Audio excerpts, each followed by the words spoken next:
ទ្វេទៀតបានល្អ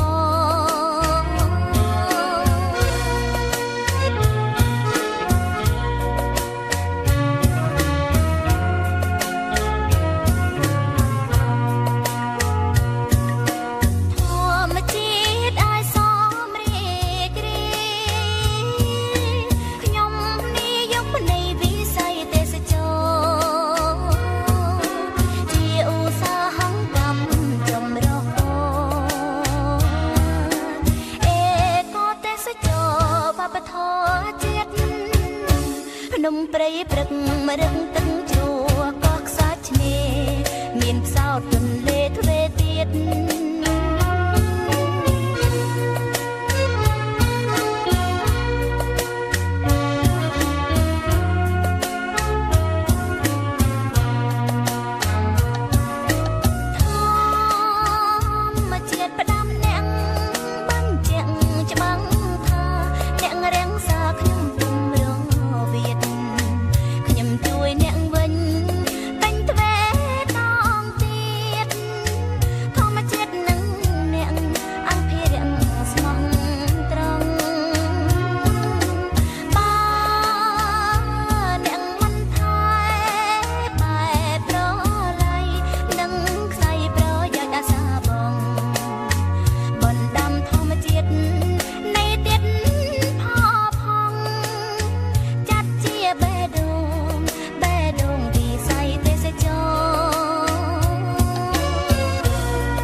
សាងបានធនធានមនុស្សស្មោះនឹងធម្មជាតិការពារទ្វេទៀតបានល្អ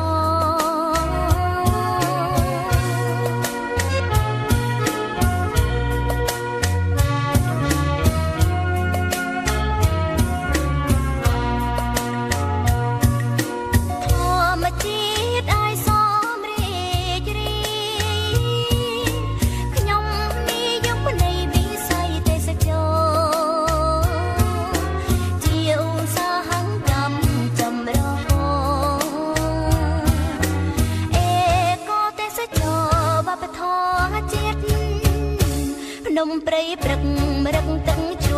កោះខ្សាច់ឆ្នេរមានផ្សោតទន្លេទ្វេទៀត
កំណើននៅផ្លូវសេដ្ឋកិច្ច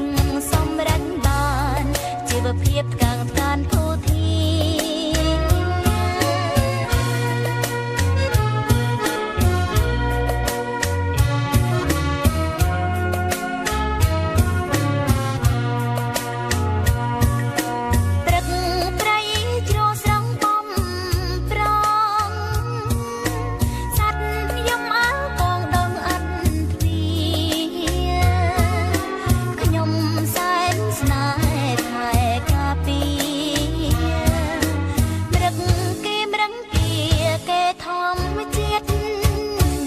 បណ្ដាំអ្នកបាញ់ចាំងដីលើកស្ទួយវិស័យតម្លៃទេសចរទ្វេទៀត